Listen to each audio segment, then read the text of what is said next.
নমস্কার বন্ধুরা, আরও একটি নতুন ভিডিও নিয়ে চলে আসলাম তোমাদের সামনে। আশা করছি যে যেখান থেকে আমার ভিডিও দেখছো সবাই ভালো এবং সুস্থ আছো। আজকের সকালে ঘুম থেকে উঠলাম ওই 5:45 নাগাদ। এরকমই উঠি, 5:30 5:45 দিকে কিন্তু সকালে ঘুম থেকে ওঠা হয় আমার কিন্তু রেগুলারই এই টাইমেই ঘুমটা ভেঙে যায়। আর এই আটাটা হচ্ছে সকালেই কিন্তু ঢালা হচ্ছে, রাতে নিয়ে আসা হয়েছিল। তখন অনেকটা রাত ছিল যখন হাজব্যান্ড কালকে বাড়ি ফিরেছিল। তো সেই সময় কিন্তু আমি আর ঢাললাম না, ঢালা হয়নি। তো সেটাই কিন্তু সকালে আটাটা ঢালছি। আর এটা হচ্ছে গণেশ আটা। আর এখন ব্রেকফাস্ট বানাবো, বানিয়ে কিন্তু তারপরে আমি অফিসে যাব। তবে সবটা বানাবো না, রুটি যে বানাবো তার আটাটা মেখে রাখবো। কুমড়ো আলু একটা তরকারি করব রুটি দিয়ে খাওয়ার জন্যে, তো ওইটাই শুধু করব, তরকারিটা করে রাখবো আর আটাটা মেখে রাখবো, এসে আমি বাকিটা বানাবো।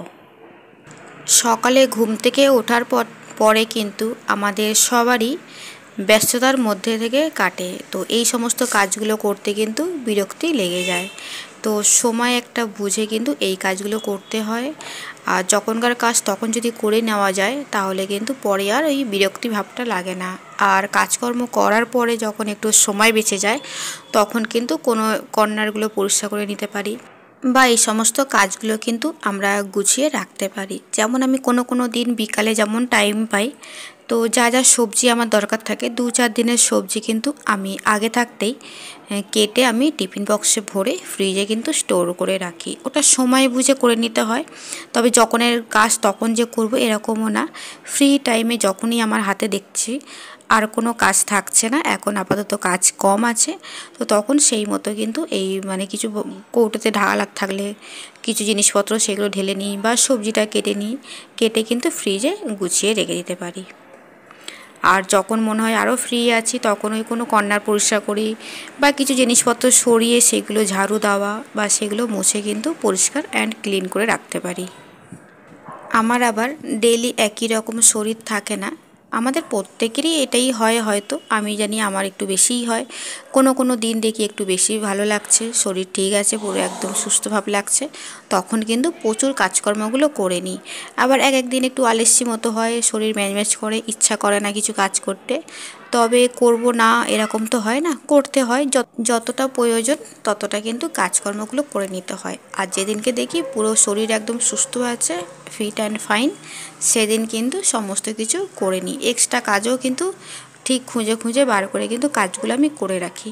তো যাই হোক, ওদিকে আমার সবজি কাটা হয়ে গেছে, এই যে কুমড়ো আর একটু ছোটো দেখে আলু দিয়ে দিলাম, এটা হচ্ছে সকালের ব্রেকফাস্টের খাওয়া হবে আর কি। তো আমি শুধু এই সবজিটা বানিয়ে রাখছি আর আটাটা মেখে রেখে কিন্তু আমি বেরিয়ে পড়বো। যেহেতু আমার সকালে যেতে হয়, বাইরের একটু কাজকর্ম থাকে, আমার অফিসে আছে, তো সকালে সেই কাজকর্মগুলো করব, তারপরে বাড়িতে এসেই টিফিন বানানো, তারপরে হাজব্যান্ডকে খেতে দেওয়া, নিজে খাওয়া, তো অনেকটা কিন্তু সময় লেগে যায়। তো যতটা পারি সকালে কিছু কাজকর্ম এগিয়ে রেখে কিন্তু তারপরে আমি রেডি হয়ে বেরোই। বাড়ির কিছু কাজকর্ম, বাইরের কিছু কাজকর্ম সমস্ত কিছু করে নেওয়ার পরে বাড়িতে এসে কিন্তু ব্রেকফাস্ট রেডি করেছি, হাজব্যান্ডকেও দিলাম আর নিজেও কিন্তু ব্রেকফাস্টটা করে নিলাম।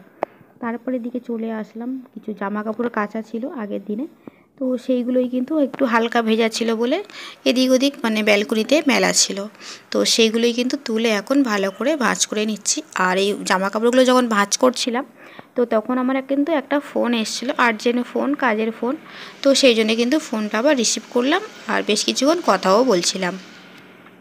আমরা যদি প্রতিদিন রুটিন অনুযায়ী যদি কাজকর্মগুলো করি সংসারের, তাহলে ঘরে এবং বাইরে সমস্ত কিছু ব্যালেন্স করে কিন্তু আমরা চলতে পারি। এখন আবার ওয়েদার কিন্তু চেঞ্জ হচ্ছে, ঠান্ডা থেকে গরম, গরম ঠান্ডা কিন্তু চেঞ্জ যখন হয় না তখন কিন্তু শরীর খারাপ হওয়ার কিন্তু চান্সটা একটু বেশি থাকে। তো সেই অনুযায়ী কিন্তু আমাদেরকে নিজেদেরকে সাবধানে থাকতে হবে। এই জামা কাপড়গুলো গোছাতে তো চলো তোমাদের বেশ কিছু কমেন্ট করে নেওয়া যাক। আমি আগের ব্লগে একটা চিকেন পকোড়ার রেসিপি দিয়েছিলাম, তো ওখান থেকে অন্য ব্লগ থেকে কমেন্ট করেছে চিকেন পকোড়ার রেসিপিটা বেশ ভালো লাগলো, থ্যাংক ইউ ডিয়ার। এদিকে আবার মনিকা ঘোষাল কমেন্ট করেছে লাইক দিয়ে ভিডিওটা দেখলাম দিদিভাই, চিকেন পকোড়াগুলো দেখে খেতে ইচ্ছা করছে। Thank you so much. এদিকে আবার শিউলি বিশ্বাস কমেন্ট করেছে, সত্যি খুব সুন্দর লাগলো তোমার ভিডিওটা। Thank you dear. তোমাদের সবাইকে জানাই অসংখ্য ধন্যবাদ যে সবাই আমার ভিডিও দেখছো অ্যান্ড ভালো লাগছে কমেন্ট করছো। আর যারা যারা আমার চ্যানেলে নতুন বন্ধু জয়েন করেছো, এখনও পর্যন্ত চ্যানেলটাকে সাবস্ক্রাইব করোনি, তো তারা সাবস্ক্রাইব করে নোটিফিকেশানটা অন করে রাখতে পারো, যাতে আমার ভিডিও ছাড়ার সাথে সাথে তোমাদের কাছে গিয়ে পৌঁছায় আর তোমরা তোমাদের টাইম তোমাদের সুবিধা মতো ভিডিওটা দেখে নিতে পারো। যারা যারা অলরেডি এই কাজগুলো করে রেখেছো তাদের সবাইকে জানি অনেক ধন্যবাদ। তো এদিকে তোমাদের সাথে কথা বলতে বলতে জামা কাপড়গুলোও গোছানো হয়ে গেছে, চলে আসলাম কিচেনে। আজকের রান্না করছি চিকেন। তো চিকেন রান্না করছি, চিকেনটা আমার ধোয়া হয়ে গেছে আর মশলাটাও কিন্তু রেডি করে নিয়েছি। তো তেলের মধ্যে আলুটা দিয়েছি, আলু একটু ফ্রাই মতো করে নেব, আলু ফ্রাই করে তুলে নেব। আর মাংসটার মধ্যে কিন্তু এই যে আদা রসুনের পেস্ট একসাথে কিন্তু ম্যারিনেট করে নিয়ে কিন্তু তেলের মধ্যে দেব আমি। আর আদা রসুন যেটা পেস্ট করেছি ওর মধ্যে পেঁয়াজও দিয়ে দিয়েছি, আদা রসুন দিয়েছি আর 5-6 কাঁচা লঙ্কা দিয়েছি, দিয়ে ওটা কিন্তু একসাথে পেস্ট করে নিয়েছি, পুরো মাংসটার মধ্যে মেখে নেব, তারপরে কিন্তু তেলের মধ্যে দেব।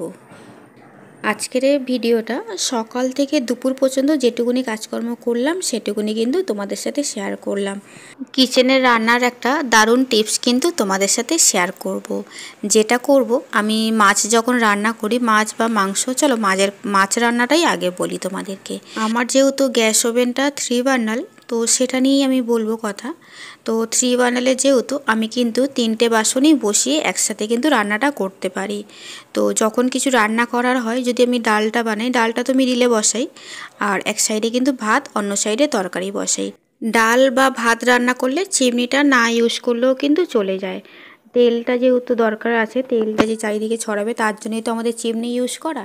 তো আমি যখন রান্না করি আমি কিন্তু এক সাইডে মাছের ঝোলটা বসাই আর অন্য কড়াতে কিন্তু আমি মাছ ভাজাটা বসাই। তো একদিকে মাছের ঝোল হচ্ছে আর একদিকে কিন্তু মাছ ভাজাটা হচ্ছে।